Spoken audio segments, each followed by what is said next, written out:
Konshens, how you doing? You well? Blessings up and about, what go on? Blessings. Good to be sitting with you. It's Respect every time. first time, so you know it's always nice to do something for the first time, man. Yeah. You know what I'm saying? Yeah, man. You ready for the performance at City Splash? Born ready. Too ready. When's the last time you performed there? 6 or 7 years ago, bro. Long time. Oh, that's a long time. Yeah. Pre-COVID, as they say. Yep. And the last time was kind of a private event. Oh, for real? It was a pretty big event, but it was a private event, so when I left, people were mad, bro. Like, Your agent's good like that? I get them kind of... Yeah? Man. So Jamaican people that even didn't know, say, Yeah. me did there in that place. Otherwise, course. it'd have been a roadblock. The check must have been nice, though. Yeah. Alright, Yeah, say no more, VAT. say no more. Listen, King, artist, husband, father, brother, couple of decades in the game. Let me ask you a question. How do you assess your run thus far? Man, when you say a couple of decades, that sounds crazy. It does, doesn't it? Yeah. You don't even look it. Respect. Huh? I'll take that. Hmm? Yeah, man, I would say trial and error, ups and downs, but overall, the best. The best, bro. Like, it was the best time. And I feel like I'm halfway there. Yeah, I was gonna say you come through at a good time, Yeah. right? When I guess no one knew how to use the internet. Everyone's finding their feet, and a lot of your early work has been done when no one knew. But now you kind of got a catalogue. You've had a couple of tracks that have contributed to the culture. Right. Right, you left an indelible mark on the scene. That's why I ask where you assess where you are now, because I'd imagine the first decade don't look like the latter, as it's supposed to be. That's exactly how it is. And you mentioned before the internet, I feel like before the internet, fans were fans. Like, you feel like it more personal. And I mean, now it's like, come up like this and then disappear like this. So it's good to be on both sides and to see what it is going to be next. You know what I mean? To be here for the ride too. I think our generation are the last of the analog digital people that really appreciated the world before. Yeah. It's gone the way it's gone. Me interviewing you on my phone right now, it just wasn't like that in the beginning. So speak about those early stages, you, your brother, kind of finding your feet and developing your sound as an artist, your place, and identifying where you wanted to go. That's basically it, me and my brother. You know, just following him, doing whatever he wants to do. You know what I mean? And we always loved music from ever since as fans. But then being an artist was just him being like, yo, let's be artists. I would just be artists. You know what I mean? And it was a journey to approach music from the opposite side, you know what I mean? From not just consuming it, but to start produce it now and to start, you know, learning how to deal with people, because I was and still is kind of introverted. So that itself was a big drama for a couple of years as well. And you know, then you grow. You know, the more you put out music, the more the music affect people and the more you see it. So even this same internet we complain about sometimes, the same internet bring you closer to the world without being there. And you realize the impact of your music. And it was just a nice journey with a whole heap of ups, some heavy downs, but life goes on. Yeah, talk about some of the ups, because I'd imagine, like you just touched on, when you identify you want to do music, it's one thing to get in the studio and record and all of that. Another thing to then have to deal with the people. It's your art attracting the fan base, right? There's kind of no real preparation for that.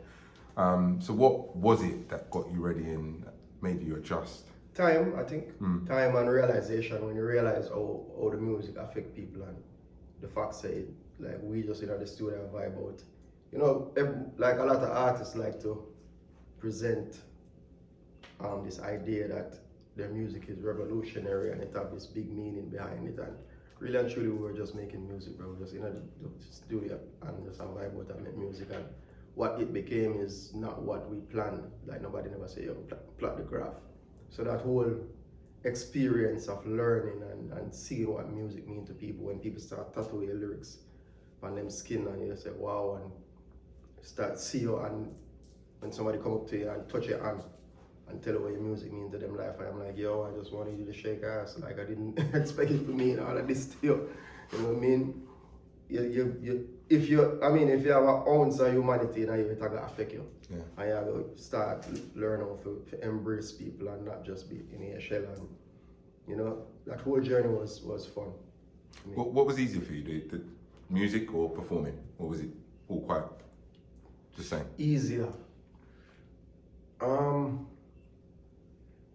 When I think more, I use the word easier, you know. Okay. Because to me, it's not easy or hard. It just is. You know what I mean? When I think it's easy or hard. Some situations present complexities and challenges and them sitting there, but when I feel like more it was easy. I tell you what was nicer for me. I'm still not have an answer for you. You know, produce it in the studio is a vibe, but on the stage is something you can't describe. So I don't really want to compare both of them. Talk about some of your musical influences at that stage of Konshens, the artist. Tell us, my big brother, Barry Saman, you know, Beanie, Bounty, Bojo, Sizzler, Vibes Cartel. I do like so many influences in every genre across the board and in every subgenre. We talk about reggae, a big long list again, Cable Time, the whole of them. Then we start dabbling in soca music, so you have Machelle Lemon. Then me start rise when MTV and BET just reach Jamaica, so your ears open up now to the international artists, them, and then you say, oh, this man named Sean Paul govern the whole world, I will never know. And then you start realizing music bigger than what you see in front of you. And yeah, my influences is too wide a list for you. We will start right now, start mentioning everybody really in some way or another. Has that changed over the years? That's why I asked, because I wanted to know if your musical taste that influenced Konshens, the artist, has changed as you've evolved and grown, matured, and been exposed to different facets. I wouldn't say the influences are the process of selecting influences. I feel like you don't really, in music, you don't really get a chance to select. Either it touch you or it don't. So, you know, that's why I approach music as a fan first, and wherever it lead me, we just follow. I still bring dancehall like a backpack. So if me even do an R&B song or me do some soul music or some country or western, you're gonna hear dancehall in it. You know what I mean? And I think that approach worked for me over the years. We can just be free and be a fan and we don't have to worry about seeming like or acting like, you know. So what have some of the downs been on the journey? Downs,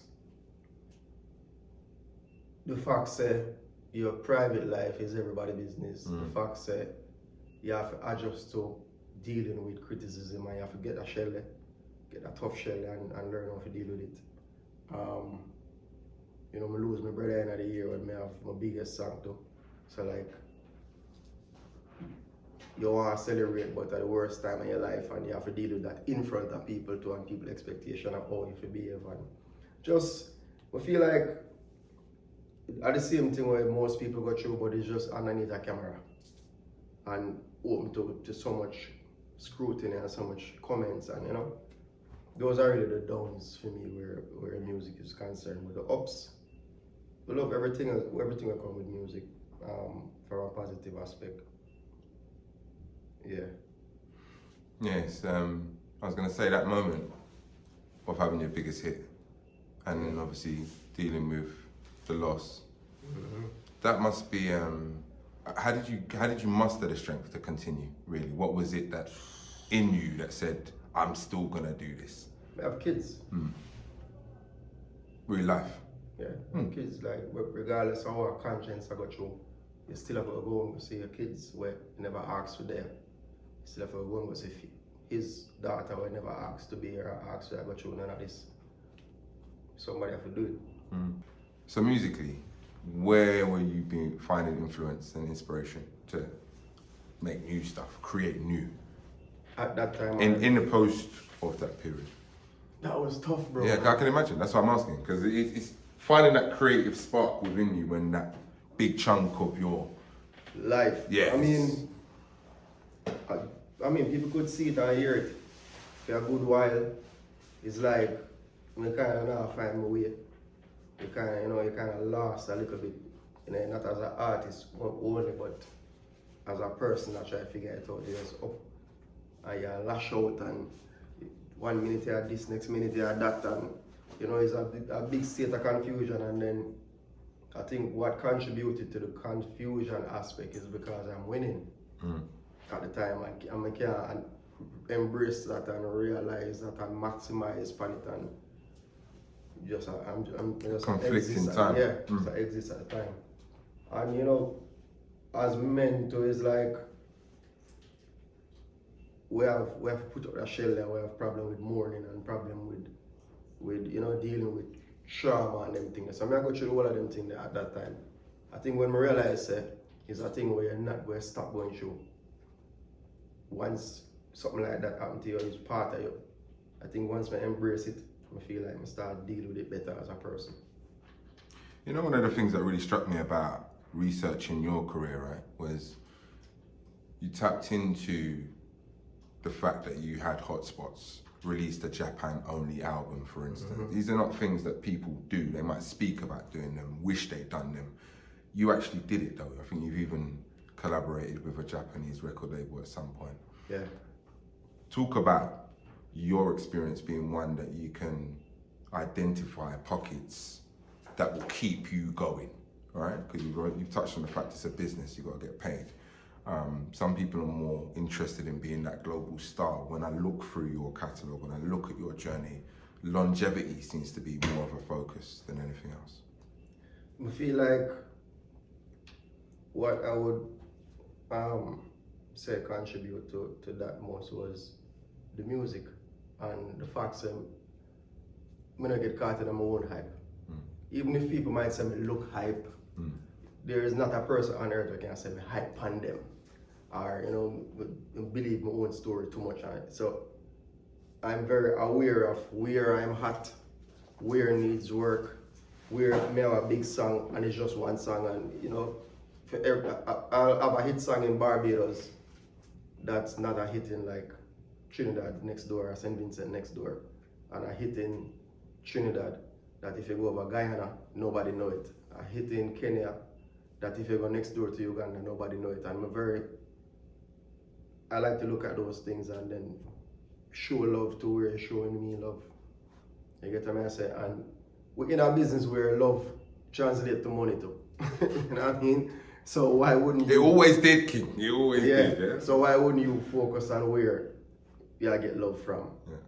You know what I mean? And make that a priority. So if like we mentioned Kenya a while ago, if Kenya I show love like that, do some song where Kenya like, UK I show love, do some song where London people I'm into.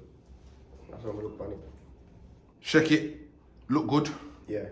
As artists mature in their career, I guess it's different feelings about revealing art, how it's going to be perceived, taken in by the audience. What was your thinking when you dropped those two? Confidence. I love look good. Love that. Yeah, love that. Yeah. Confidence. My thing that. Confidence. That man, you have to have. Some people feel like it started where you have on, and you have to have on the most expensive and for feel away. They're cool if you feel away, but I like the idea of feeling confident in yourself before you even put on clothes. You know what I mean? Don't compare yourself to a big thick man. You look for yourself and ask yourself if you like that person there in the mirror. And it starts from right this. And if you don't like that person, then fix it. You know what I mean? Like, I just confidence, and I feel like, especially with social media where everybody look on everybody's best moment. You know what I mean? Nobody not put them worst moment on social media. So you run in your yard now, you feel like everybody ahead of you and everybody look better than you and everybody richer than you. But them post them best moment. Just look on your life and get that confidence before you step forward. And I want people party. You know what I mean? I've done a whole list, of different genres and different styles, and I realized that even though I want to be a person that's known for more than party music and known for music but speak to the heart and to the mind, most people embrace me for all my music make them free up. And I realize that in itself a therapy too. So I'm not really shy from it. Yeah, like I said, you've had some moments with the music. Rock off your back. Yeah. Gala bubble. Mm-hmm. You know, my two. Whenever they come on, I move, whether God want me to or not. Yeah. You know what I mean? So I get it. In terms of looking forward with the music, album, touring, I love the way artists are maximizing, you know, this time when they can go out and touch the fans and create new fans and expose their art to an audience that might not necessarily have got it. You got to be up for that though, you know. So that kind of thing, you got to be up for. You got to be up for it. What does the next year look like for you? You know, man, more add to what you said a while ago. You got to be up for that, especially artists from my time. Where kind of I'm in the middle of old artists and new artists. So it's like me can't go on like me an OG, but me a newcomer. You get what I say? So it's like me in a nice little lane where me can realize and appreciate what both sides I think. I'm fine say older artists having big trouble with what the industry is now. But me realize it's a thing where you have to pivot, you have to keep moving. Like unless you plan to retire, you have to kind of move with the times. You know what I mean? And your fan base adjusted. So what you have to do, just leave them. You know what I mean? The future, the top of the year, about the end of January, I look for drop an album and I look for dip on the road for the whole year. So definitely all about global tour. Global tour, yeah. Yeah, love that. Keep it moving. Let me get your perspective on the landscape of reggae, dancehall at the moment. It's a question I ask everybody. What's good, bad, and indifferent about reggae, dancehall as a space, an industry? I think nobody really understands it right now. And the people who usually keep it afloat included in that group of who don't understand it. Okay. So everybody want, kind of diagnose and say this is the problem and this is what need to happen next. But I feel like natural evolution I go carry it. You know, there's a big gap between in Jamaica. There's a big gap between what is global dancehall, that the celebrated global dancehall, and just new thing. We need to close that gap there and kind of make it get married a little bit, make it merge. And I think we're alright. And I see promising artists, and sometimes you see an artist January and then March the artists disappear. But that's life. You have to see who the cream rise to the top, I guess. Let me come at it from a different angle then. If you, Konshens, Yeah. had the magic wand and could make the tweaks and adjustments, maybe along the lines of what you just outlined, what would you do to bring about greater synergy and see it become a more prosperous place? Definitely merge. Merge the traditional and whatever the new crop want to do. Merge it. Because the dance floor element there and the feel good element there is really what people associate Jamaican and dancehall music with. Every hit we ever have globally in this genre has been feel good music. So even though young kids love the darkness and something, when you look on the dance floor in UK, when you look on the dance floor in Europe, when you look on the dance floor everywhere else, I feel good music, them take on is a thing with them Afrobeat. You know what I mean? So my thing is, if I could do it, I would merge it and kind of make it feel good, and feel more authentic to Jamaica. And still give the youth them free rein to approach it any way how they want to approach it. But when you come onto them instrumentals and this mood, that's what I would do. You see, you mentioned something just then, even though the youth them love the darkness. You feel them love the darkness, or you feel the darkness will always sell? Is the darkness selling? Now, if I talk to someone where new, they might go say, yeah, it's selling, but when you talk about publishing check, a different thing. You can help your family, but when you talk about in the grand scheme, is that selling? I'm with you, I understand it. So, City Splash indoor, first indoor festival.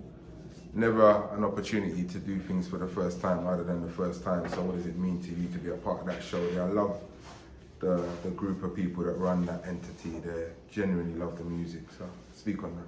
To be honest, I don't know nothing about the venue.